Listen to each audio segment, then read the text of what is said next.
Bonsoir madame, bonsoir messieurs, merci d'être avec nous sur notre télévision pour vous informer surtout. Bienvenue à ce journal. Tout de suite, les sommaires, les anciens raccordements de la Société nationale des chemins de fer du Congo situés au quartier industriel comptent depuis un temps des dizaines de maisons d'habitation. Au cœur du quartier industriel, entre les anciens raccordements de la SNCC, plusieurs dizaines de leur proximité avec le rail. Et au ministère provincial des Finances, Christian Mondo Simba Kabulo s'est entretenu avec des experts du gouvernement et des partenaires techniques et financiers en mission de travail ici au Katanga.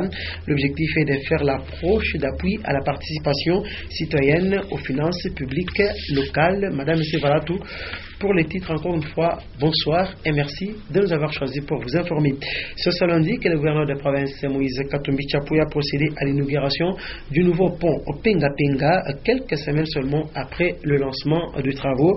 Une cérémonie qui s'est déroulée en présence de l'ambassadeur de la Chine en République démocratique du Congo. Reportage Nono Lando et Stéphane Chissot. Le temps du maigre et fébrile pont, jadis jeté sur la rivière Karazia, reliant péniblement à coups d'accident meurtrier, la commune annexe à Lubumbashi est révolue. Voilà que, quelques semaines seulement après en avoir lancé les travaux de remplacement, un nouvel ouvrage d'art vient de voir le jour. Une autre merveille chinoise de 21 mètres de long, 9 de large, à 2 voies avec des accès pour piétons. L'initiateur de cet ouvrage salutaire, l'honorable Moïse Katumbi Tchapoué, l'a inauguré et ouvert au trafic ce lundi 18 mai 2015 en présence des habitants de ce coin de la ville ayant afflué en nombre pour être témoins de ce jour qui entre dans l'histoire glorieuse de la transformation de leur quotidien.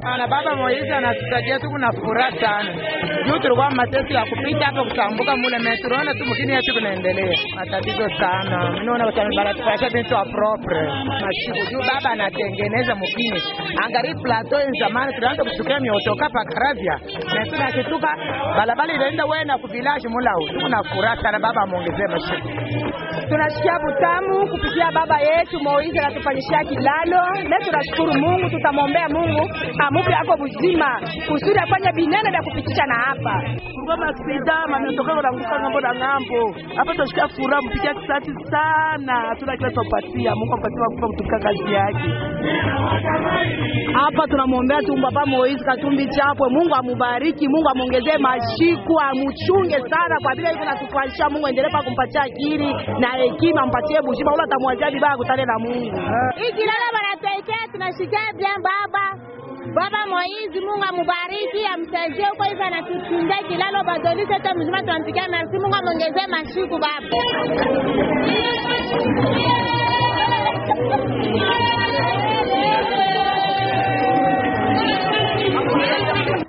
Moïse Katumbi revient. Vous voyez, il y avait un petit pont juste de 3 mètres et demi. Et aujourd'hui, c'est un pont moderne. Nous sommes inscrits dans le programme de la révolution de la modernité. Donc, on est en train de moderniser le tout. Ce qui était petit, on le fait en grande dimension. Et nous vous assurons que c'est un pont qui pourra faire autant d'années que les gens peuvent encore rester sur cette terre. Donc, le pont survivra. Et c'est à juste titre que le gouverneur Moïse Katumbi s'est fait accompagner de Wang Tongkin, ambassadeur de la Chine en RDC, pour découvrir et inaugurer cet ouvrage réalisé par ses compatriotes. Invité à prendre la parole par la foule débordante, le gouverneur du peuple s'adressera brièvement à eux.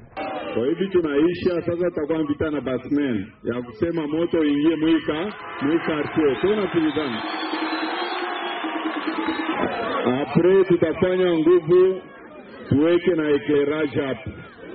Tunasikilizana. Anatandaya malampi tutaweka hata mapano solaire kiloko. Wewe nitamwambia monsieur le maire bachanje jina ya Penga Penga. Penga Penga ishakufa sasa. Tunasikilizana. Jambo lenu. Atema joy denu, kama ni denu mpige mikono. Jambo lenu. Ilikuwa Penga Penga ni pale niotokea ndio kwa nini? Kupenga. Eti niotokea na pengaga tena. Jambo lenu.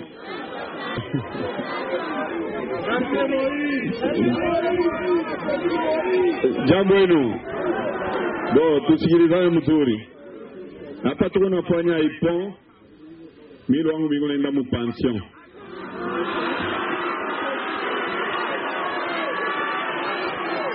Mais je veux aller en pension. Bala watake. Tone mbele bala watake nishende en pension.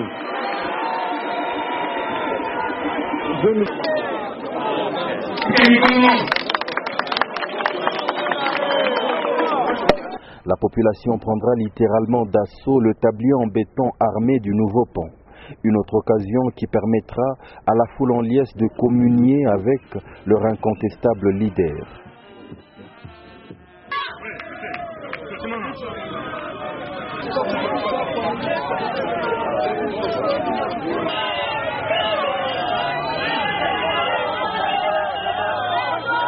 Répondant aux aspirations des habitants d'un autre quartier de la ville, le gouverneur se rend au quartier Kalubwe où il a décidé de procéder à la construction d'un nouveau pont qui va finalement remplacer le pont actuel à une voie qui déjà est en train de rendre l'âme. Le tout premier pont qui y existait voit ses vestiges noyés et flotter dans les eaux de la rivière Kalubwe. Ce sera donc la deuxième fois que le gouverneur volera au secours des usagers de cette route.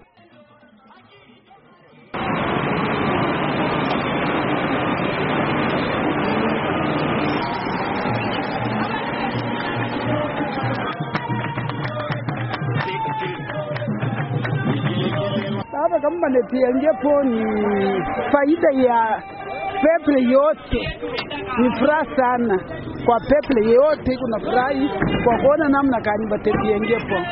Sena pa n'importe qui alifanyaje ile kazi leseni Moizi.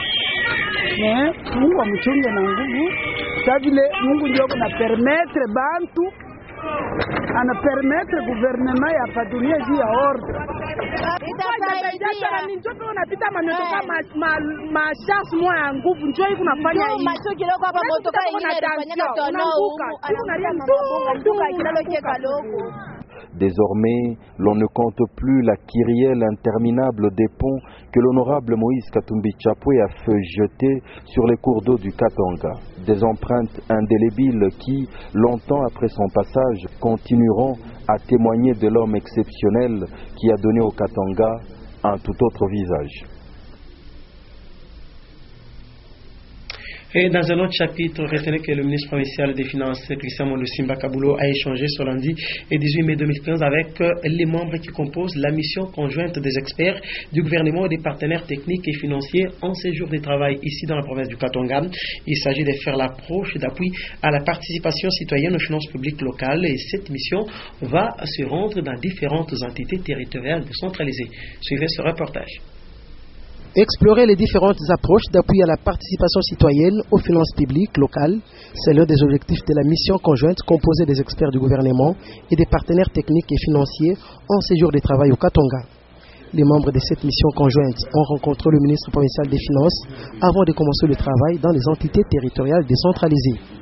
Godefroid Misenga Milabio, coordonnateur du comité de réforme des finances publiques et chef de la délégation. C'est une province pilote qu'on a choisi le Katanga, à l'instar des autres missions que nous comptons effectuer dans nos provinces, voir quels sont les résultats auxquels on est parvenu dans toutes les ETB dans le cadre des applications bénéficiées pour admettre et pour intégrer la population dans les postes budgétaires. Nous sommes très contents que nous puissions écouter son excellence le service aujourd'hui. Nous peut-être qui étions loin de la province, on a été informé que les relations financières intergouvernementales, c'est-à-dire entre la province et les ETB, sont parfaites. Les ETB reçoivent les rétrocessions pour intégrer dans leur budget. C'est un élément important qu'il faut encourager. Et donc nous sommes là en train d'apprécier les efforts que son excellence le service des finances provinciales du Katanga. Christian Mondo Simba, patron des finances au Katanga, a souhaité la bienvenue aux membres de la commission conjointe et les a rassurés du soutien total du gouvernement provincial tout au long de leur séjour de travail dans la capitale que préfèrent. Les musées du monde entier sont à l'honneur ce lundi 18 mai 2015. La question demeure sur l'importance d'un musée et même pour le visiter. Tentative de réponse, c'est dans cette réflexion qui porte la signature de Ogi Fortuna Kassongo.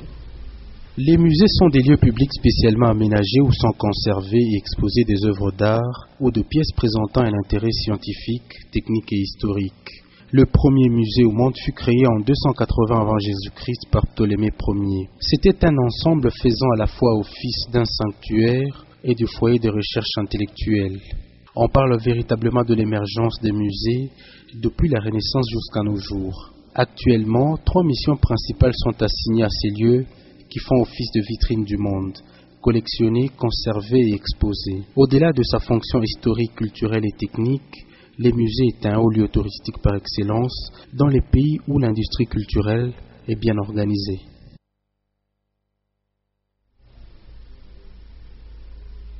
Et c'est comme je le disais à l'ouverture de cette édition, c'est tout un nouveau quartier résidentiel et qui a déjà vu le jour au quartier industriel entre les anciens raccordements de la SNCC. Ici, des familles entières qui se comptent par des dizaines y ont érigé des maisons et c'est les chefs de quartier et différents services de l'État qui seraient à la base de la naissance de ces nouveaux quartiers érigés dans cette zone interdite. Et dans le but de protéger son environnement, l'entreprise minière Tenke-Fungurume Mining procède au recyclage des techniciens qui sont censés travailler dans l'usine de traitement des huiles à recycler. Reportage Urfin Kibambe et Etienne Ilunga. Les activités de la maintenance mine, engins et véhicules à Tenke-Fungurume Mining génèrent environ 3000 litres d'huile usée. Pour faire face aux problèmes environnementaux, TFM a construit une usine de recyclage de ces huiles usées d'une capacité de 20 000 litres par jour, avec une combinaison des différents types d'huile, moteurs, hydrauliques et autres. Engagé dans la protection de l'environnement, Tenke-Fungurume Mining a mis en place une technique moderne de traitement de ces huiles usées qui sont par la suite réutilisées comme carburant de remplacement du diesel consommé au niveau du séchoir de cobalt. TFM a décidé que ces huiles ici soient retraitées, recyclées et réutilisées. Vous pouvez vous rendre compte, s'il faut qu'on déverse 3000 litres par jour dans l'environnement, vous voyez un peu comment est-ce que ça va donner comme pollution. Une réalisation qui ne résout pas seulement un problème environnemental, mais aussi apporte une solution dans la réduction de l'humidité, de l'hydroxyde de cobalt. L'huile qui est traitée, il est utilisé à la place du mazout.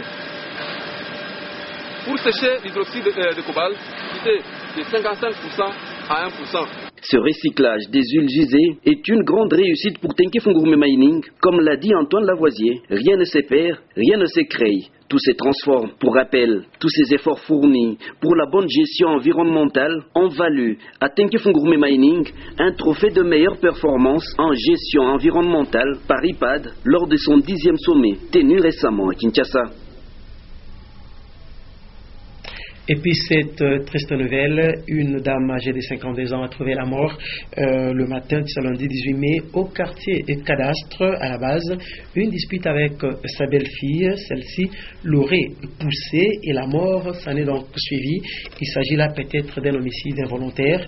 Le dossier est entre les mains de la justice et la belle-fille a échappé belle à la justice populaire de la part des habitants du quartier Cadastre.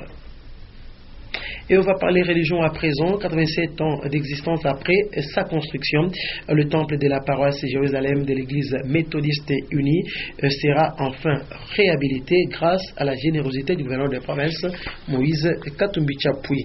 Aujourd'hui, l'édifice s'est usé peu à peu au fil des années.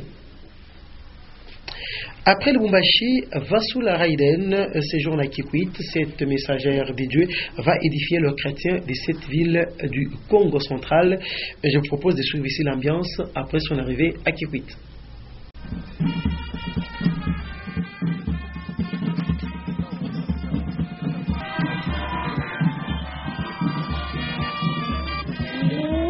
Population du diocèse de Kikwit, venons vous souhaiter la bienvenue pour recevoir votre message de paix et d'unité.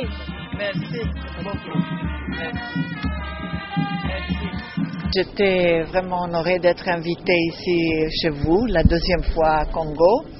Et maintenant, ici à Kikwit, c'est la première fois. Le Seigneur m'envoie où il veut. Depuis 30 ans, cette mission de l'unité, la réconciliation et la paix pour tout le monde. Et puis c'est pour tout le monde, c'est pas des exceptions. Il va pas choisir une église ou une autre religion. Il veut la paix, le Seigneur. Alors si je suis ici, c'est parce que c'est le Seigneur qui voulait que je vienne ici chez vous. Ce que vous connaissez déjà, c'est que le Seigneur nous parle aujourd'hui d'une façon spéciale, je peux dire. Il appelle tout le monde à la paix, à la réconciliation et au repentir. Merci beaucoup. Et repentir. Il faut être franche là parce que sans le repentir, il n'y aura pas de l'unité. Une petite tâche. Eh bien, le Seigneur dit, vivez comme si c'était votre dernier jour sur la terre. Merci beaucoup. Et nous allons parler sport dans cette édition du journal. Vous le savez déjà, Sa Majesté Sangaba Balende s'est imposé sur Zamalek dans un match comptant pour le 8e de finale bis de la Coupe de la CAF. Le match s'est joué au stade Omnisport Frédéric Kibasa, Maliba. On revient sur les résumés de la rencontre avec Guillaume Kazadi.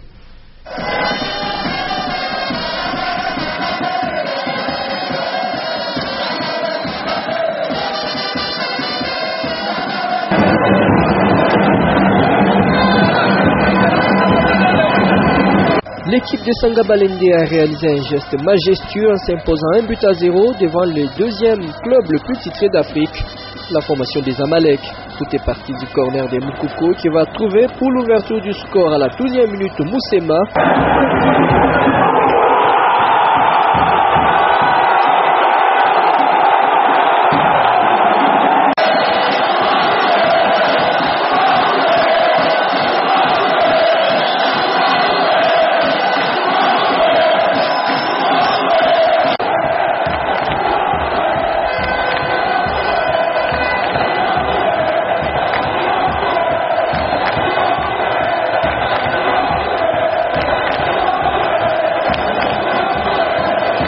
Au grand bonheur des spectateurs en rouge et jaune, ainsi qu'aux deux gouverneurs sportifs présents au stade Frédéric Kibasa Maliba. Les hommes de Moutoubili Santos ont eu le contrôle du match, mais la ligne offensive n'aura pas été tranchante. 1-0, résultat de la partie. La qualification en quart de finale reste virtuellement pour la formation d'Mboujimaï. Elle est donc à confirmer le week-end du 22, 23 ou 24 mai prochain en Égypte.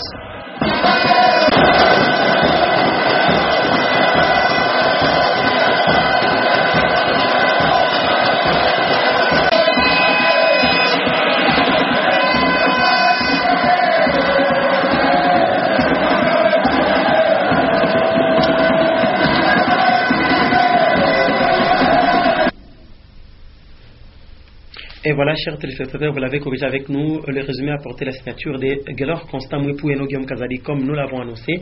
Eh bien, à l'issue de ce match qui a drainé beaucoup de monde, le gouverneur de la province du Kasaï oriental et président de Sa Majesté Sangaba Balende, Alphonse Ngoï Kassanji, a tenu à remercier d'abord le gouverneur de la province Moïse Katumbi Chapoué pour la mobilisation et aussi tous les Katangais pour avoir soutenu Sa Majesté Sangaba Balende. Suivez son message. Je voudrais sincèrement, au nom de notre comité sportif de Sa Majesté Sangaba Balende, remercier du fond du cœur mon collègue le gouverneur Moïse Katumbi Chapoué, président de TP Mazembe, pour son message de soutien, surtout sa demande à sa population de soutenir Sa Majesté Sangaba Balende. On l'a senti. On a vu que les 100% de Mazembe, tous les comités de soutien de TP Mazembe, les fanatiques, toute la population de la ville de Lubumbashi, du Katanga, s'était mobilisée comme un seul homme pour apporter un soutien exemplaire, sans lequel on n'aurait pas gagné ce match. Vraiment, sincèrement, c'est un mariage scellé entre le Katanga et le Kasaï oriental. Un mariage qui a toujours existé, mais aujourd'hui, comme je l'ai dit, qui est scellé. Et avant de clore ce journal, nous allons passer à la rubrique Lu pour vous. Et la rubrique Lu pour vous de ce soir retient deux grands sujets à la une. La libération du pasteur Joseph Mukungubila après plusieurs années de poursuites, et aussi Henri Movasakani, l'ambassadeur de la RDC à Bruxelles, qui doit regagner Kinshasa pour prendre la tête du PPRD. Lu pour vous, c'est dans une présentation de Lumière Moussao.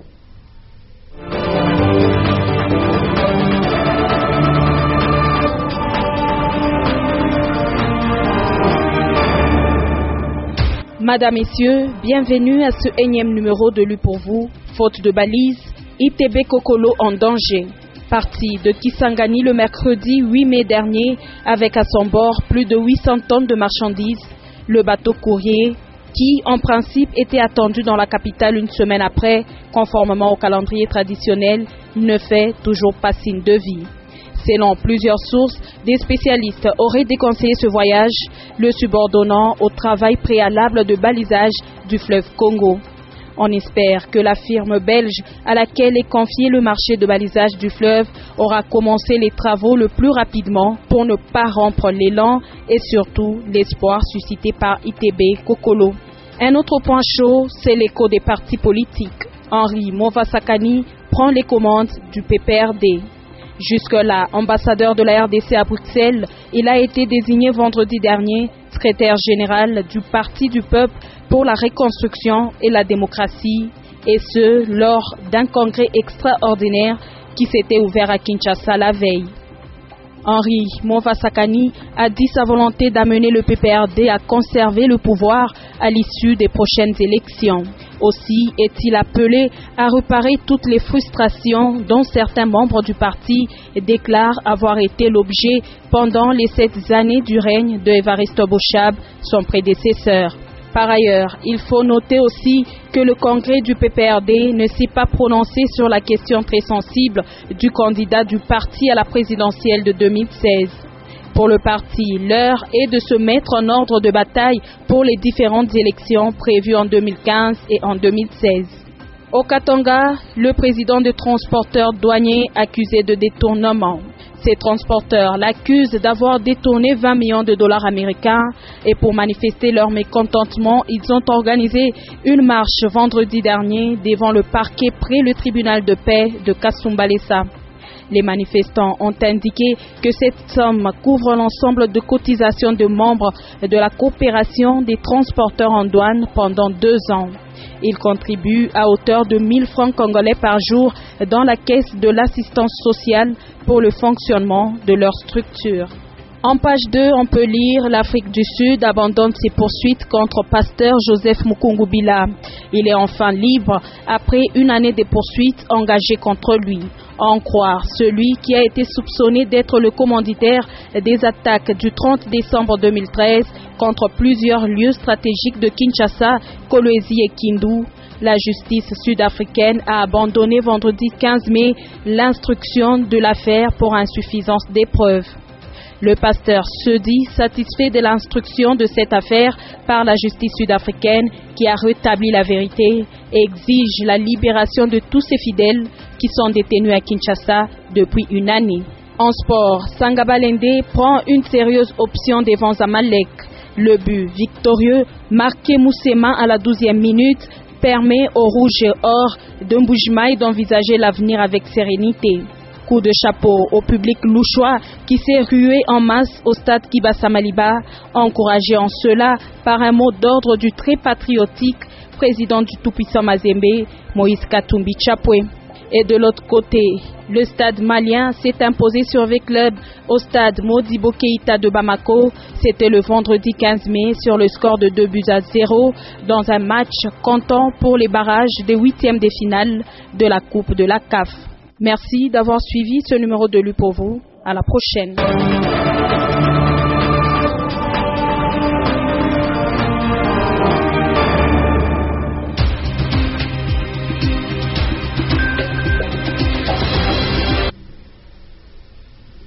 Et voilà, madame, monsieur, c'est par cette rubrique Le Pour vous qui prend fin ce journal. Mais avant de nous quitter, on va passer tout de suite le rappel des titres. Les anciens raccordements de la Société nationale des chemins de fer du Congo SNCC située au quartier industriel comptent depuis un temps des dizaines de maisons d'habitation. Et pourtant, ces espaces sont des zones interdites à toute construction du fait de leur proximité avec le rail.